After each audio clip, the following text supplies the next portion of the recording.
Hi friends,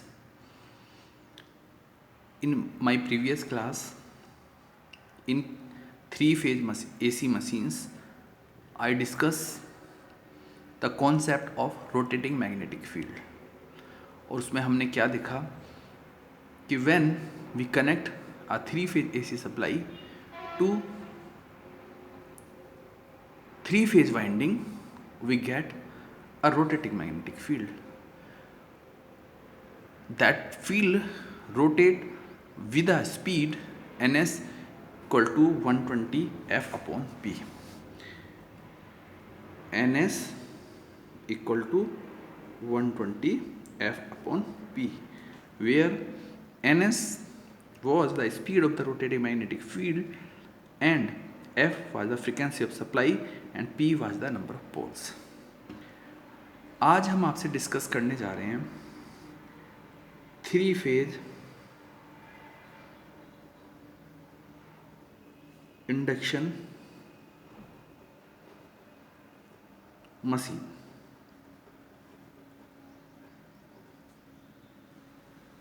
जैसा कि आप सबको पता चल रहा है थ्री फेज तो why we are calling three phase, क्योंकि इस मशीन को ऑपरेट करने के लिए हमें थ्री फेज एसी सप्लाई की ज़रूरत होगी.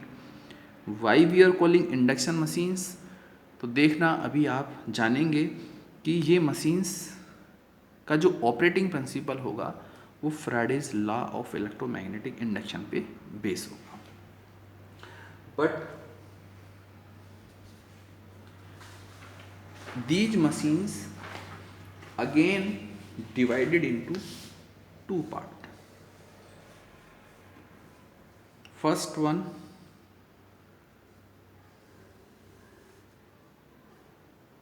squirrel cage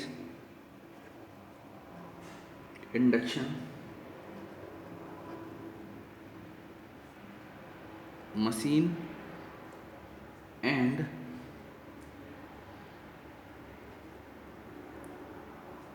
slip ring induction machine. बच्चों, अगर मैं वर्ड यूज करता हूं मशीन, तो इट मे बी मोटर और जनरेटर. तो वो क्या हमारी मोटर भी हो सकती है, जनरेटर भी हो सकता है. बट अगर मैं वर्ड यूज़ करूँगा सिर्फ मोटर, तो हम लोग सिर्फ मोटर की बात करेंगे. अगर मैं बात करूँगा जनरेटर की, तो सिर्फ हम लोग जनरेटर की बात करेंगे. तो अभी मैं बच्चों आपको मैं बताने जा रहा हूँ थ्री फेज इंडक्शन मोटर में हमारी थ्री फेज मोटर भी होती हैं और थ्री फेज जनरेटर भी होते हैं. बट क्योंकि हमारे कोर्स में सिर्फ मोटर है, तो we are going to discuss three phase induction motor. तो हम लोग अब जानने जा रहे हैं कि थ्री फेज इंडक्शन मोटर का ऑपरेटिंग प्रिंसिपल कैसे वो मोटर रन करती है. तो हम लोग बात कर रहे हैं सबसे पहले कंस्ट्रक्शन की, कि थ्री फेज इंडक्शन मोटर की कंस्ट्रक्शंस कैसे होती है. तो हम लोग बात करने जा रहे हैं, और उस कंस्ट्रक्शन में भी हम लोग पहले बात करेंगे किसकी, स्क्वायरल केज की. तो कंस्ट्रक्शन,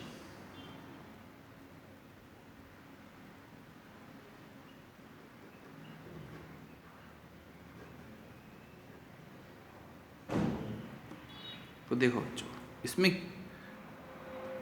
अभी जैसा कि मैंने पहले दिखाया था, इसके अंदर टू वाइंडिंग्स होती हैं. एक सबसे बाहर आउटर मोस्ट वाइंडिंग, जो आउटर मोस्ट पार्ट में होगी, उसको हम लोग कहने जा रहे हैं, ये वाली जो वाइंडिंग को मैं शो कर रहा हूँ थ्री फेज वाइंडिंग होगी इस तरीके से.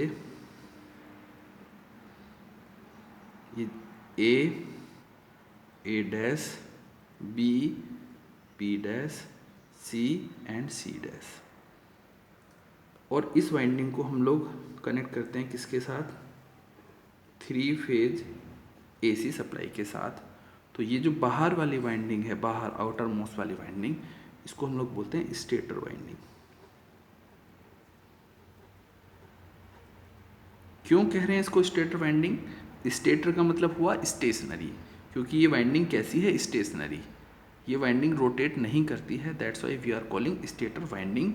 और इस होल कंस्ट्रक्शन को, कंप्लीट कंस्ट्रक्शन को क्या बोलते हैं? स्टेटर। तो अब आप देखो बच्चों, जब हम यहाँ पे 3 फेज AC सप्लाई कनेक्ट करेंगे तो उससे क्या होगा? यहाँ पर एक रोटेटिंग मैग्नेटिक फील्ड प्रोड्यूस होगा, और वो किस स्पीड से रोटेट करेगा? NS स्पीड से। और NS की जो वैल्यू होगी वो किसके बराबर बताई मैंने अभी 120 F/P के इक्वल बताया। और P क्या है? नंबर ऑफ पोल्स, और F क्या है? Frequency of supply. तो ये डिपेंड करेगा कि हम इस मोटर को कितनी स्पीड से रन करना चाहते हैं, उसी के अकॉर्डिंग हम लोग नंबर ऑफ पोल्स डिसाइड करते हैं। अगर हम चाहते हैं कि that machine will run at 3000 RPM, तो हम P की वैल्यू 4 लेंगे। अगर हम चाहते हैं कि 1500 RPM पे चले तो P की वैल्यू 4 लेंगे।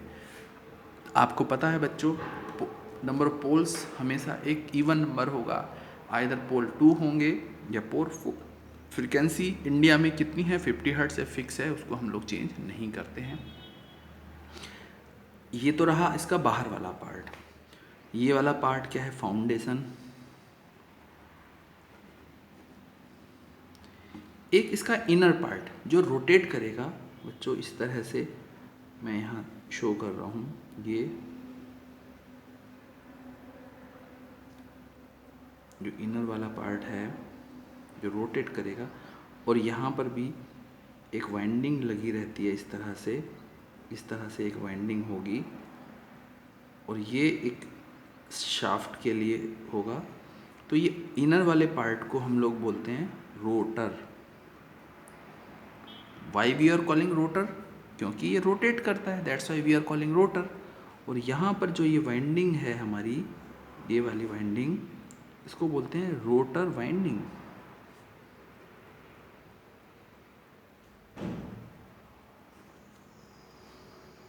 और यहाँ से हम लोग क्या है? शाफ्ट।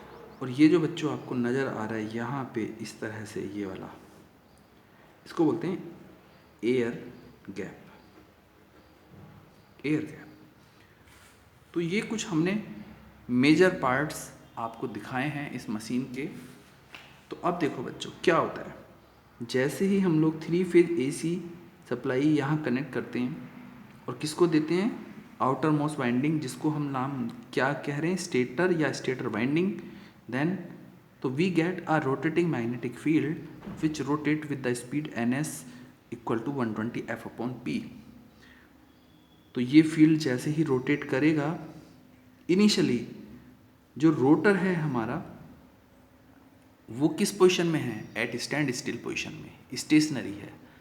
तो क्या होगा? वो बाहर जो फील्ड है स्टेटर का फील्ड, वो थ्रू एयर आके किसको कट करेगा? इन रोटर के कंडक्टर्स को। तो जैसे ही वो इनको कट करेगा तो क्या होगा? तो Faraday's law of electromagnetic induction के अकॉर्डिंग हमें क्या मालूम है कि when a conductor is place in a changing magnetic field and EMF is induce in that conductor. तो इन कंडक्टर्स के अंदर जो मैंने आर्मेचर वाइंडिंग के अंदर क्या होगा? एक EMF इंड्यूस हो जाएगा।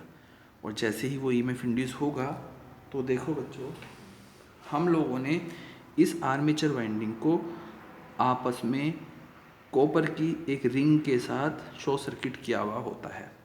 तो शॉर्ट सर्किट करने से क्या होगा?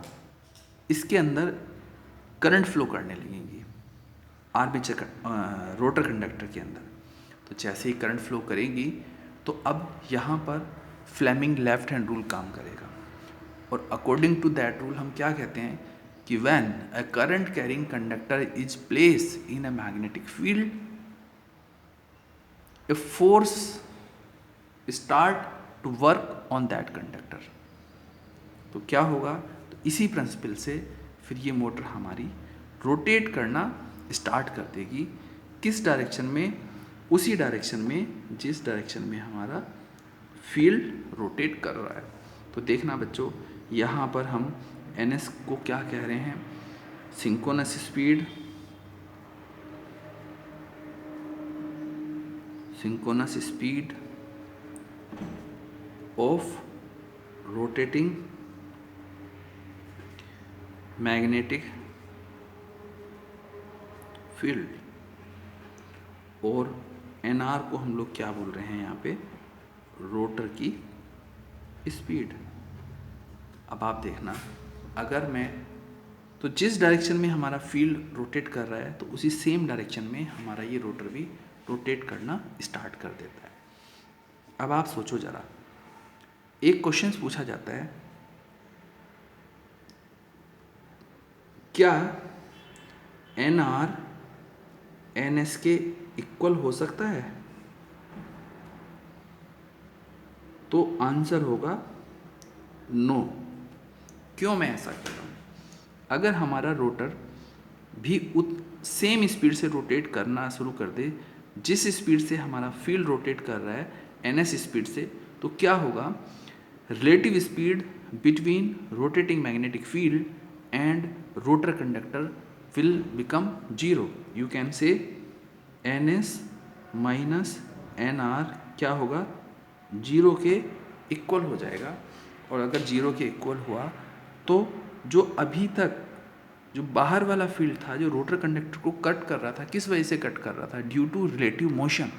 लेकिन अभी आपने अगर रोटर कंडक्टर को भी सेम स्पीड से रोटेट करा दिया जिस स्पीड से बाहर फील्ड रोटेट कर रहा है, तो रिलेटिव स्पीड क्या हो जाएगी, जीरो। तो जो फ्लक्स कट कर रहा था रोटर कंडक्टर को, वो कट करना बंद कर देगा। और तो क्या होगा, उसके अंदर जो ईएमएफ इंड्यूस हो रहा था, according to Faraday's law of electromagnetic induction, कोई ईएमएफ इंड्यूस नहीं होगा। और ईएमएफ नहीं होगा तो रोटर कंडक्टर के अंदर कोई करंट भी नहीं फ्लो करेगी, और फ्लेमिंग लेफ्ट हैंड रूल जो वर्क कर रहा था वो भी अब काम करना बंद कर देगा और ये मोटर रुकने लगेगी। लेकिन जैसे ही ये मोटर रुकना स्टार्ट करेगी तो इसकी एनआर की वैल्यू जैसे ही एनएस से कम होगी, तो देखो बच्चों फिर से एक रिलेटिव स्पीड वहाँ आ जाएगी, और क्या होगा, फिर ये मोटर का वर्क करना स्टार्ट कर देगी। तो हमेशा याद रखना, एग्ज़ाम में क्वेश्चन ये पूछा जाता है, क्या 3 phase induction motor synchronous speed पे रन कर सकती है? तो आपका जवाब वहाँ पे होगा नो। हमें क्या कहना है कि a 3 phase induction motor never run at synchronous speed, it always run below synchronous speed। तो यहाँ पे एक टर्म और आपके सामने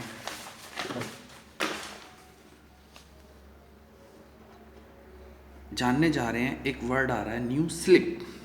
स्लिप, और हम इसको डिनोट करेंगे किससे, एस से, और ये किसके इक्वल होगा, N S minus N R upon N S के। और अगर हम बात करें परसेंटेज स्लिप की, तो वो क्या होगा, N S minus N R upon N S into 100। तो अब आप देखो बच्चों, हम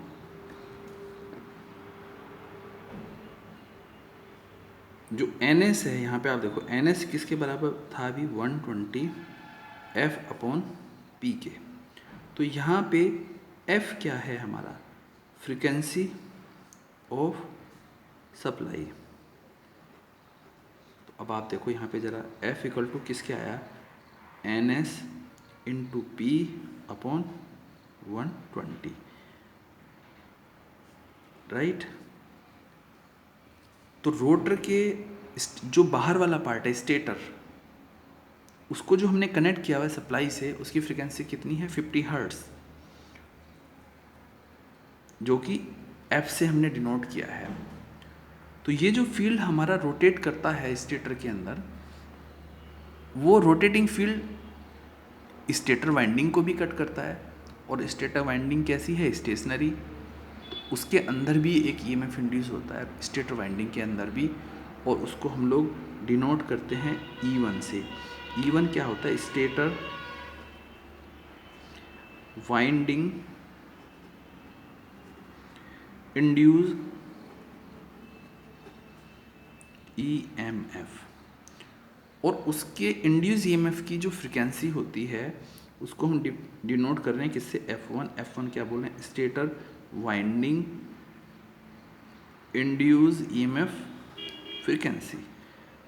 और बच्चों हम आपको बता रहे हैं कि F1 जो है वो किसके इक्वल होता है, F के ही इक्वल होता है। जो सप्लाई फ्रिक्वेंसी होती है वही हमारे इंड्यूस EMF की फ्रिक्वेंसी भी होती है। लेकिन अगर हम बात करें रोटर वाइंडिंग के अंदर, रोटर वाइंडिंग को जो EMF कट कर रहा है वो किस स्पीड से कट कर रहा है, NS माइनस NR स्पीड से, इस स्पीड से। तो रोटर वाइंडिंग के अंदर जो EMF इंड्यूस होगा उसको हम डिनोट कर रहे हैं किससे, F2 से F2, और यहाँ पे मैं एक S वर्ड और लिख रहा हूँ F2S। S का मतलब होगा एट एनी स्लिप, तो वो किसके बराबर होता है, यहाँ पे हम देखो बच्चों NS को रिप्लेस कर देंगे किससे, NS minus NR into P upon 120। तो देखो बच्चों यहाँ पर अगर हम ध्यान दें इसको, NS माइनस NR अपॉन, एक मैंने NS से यहाँ मल्टीप्लाई भी कर दिया, डिवाइड भी कर रहा हूँ, और NS से यहाँ पे मल्टीप्लाई भी कर रहा हूँ। इस तरीके से मैंने लिख दिया। तो देखना बच्चों ये टर्म्स किसके इक्वल हो चुकी है, स्लिप के। तो यहाँ पे क्या लिख सकता हूँ, S, और ये किसके इक्वल है, F के, और यू कैन से F1 के। तो F2S किसके बराबर आया हमारा, S इंटू F1 के। अब आप सोचो जरा, अगर यहाँ इनिशियली हम लोग बात करते हैं when NR equal to 0, means rotor ने अभी रोटेट करना स्टार्ट नहीं किया है, तो S की वैल्यू कितनी होगी, NS minus NR upon NS, और ये किसके इक्वल होगा, 1 के equal.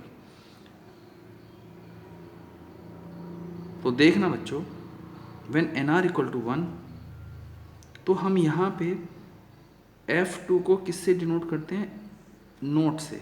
F2 note equal to किसके हो जाता है, S की वैल्यू होगी 1 इंटू F1, यानी कि F2 note equal to F1, और F2 नोट को हम लोग बोलते हैं at standstill, at standstill condition. Means when NR equal to 0, that condition is known as standstill condition. और उस समय पर जो बाहर वाला रोटेटिंग मैग्नेटिक फील्ड है वो रोटर कंडक्टर को भी कितनी स्पीड से कट करेगा, सेम स्पीड से, मीन्स NS स्पीड से। तो उस समय उसके अंदर जो EMF इंड्यूस होगा एट स्टैंड स्टिल पोजिशन पे, हम उसको डिनोट करते हैं E2 नोट से, और E2 नोट को कह रहे हैं induce EMF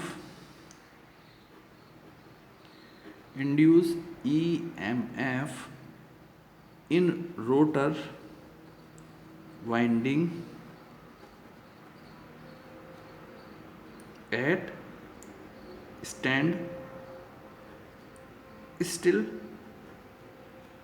eight standstill. लेकिन अगर हम बात करें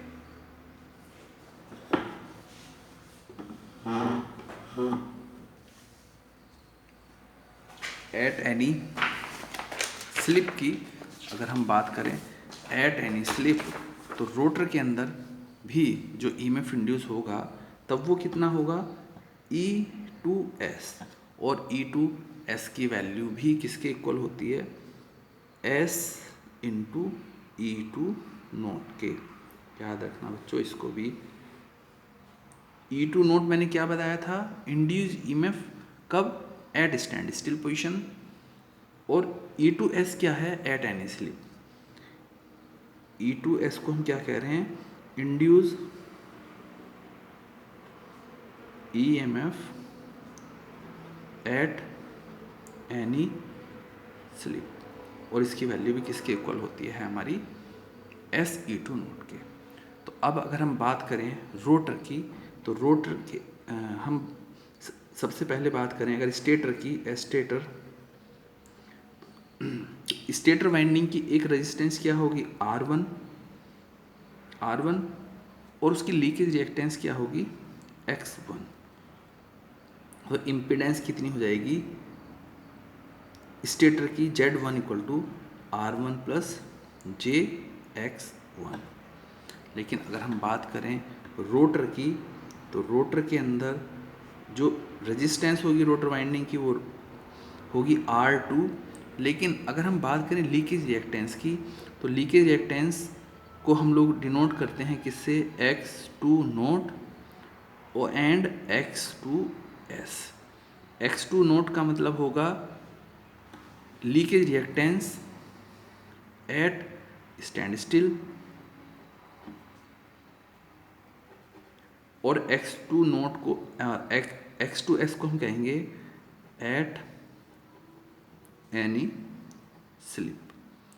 तो इन दोनों में भी क्या रिलेशन होती है, X2S इक्वल टू होता है SX2 नोट।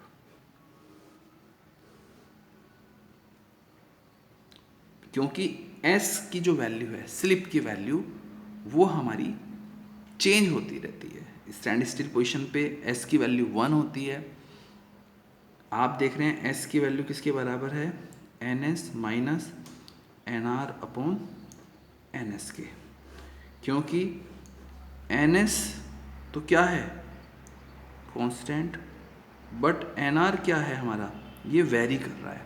तो जैसे जैसे NR की वैल्यू वेरी करती है उसी के अकॉर्डिंग हमारी S की वैल्यू भी वेरी करती रहती है।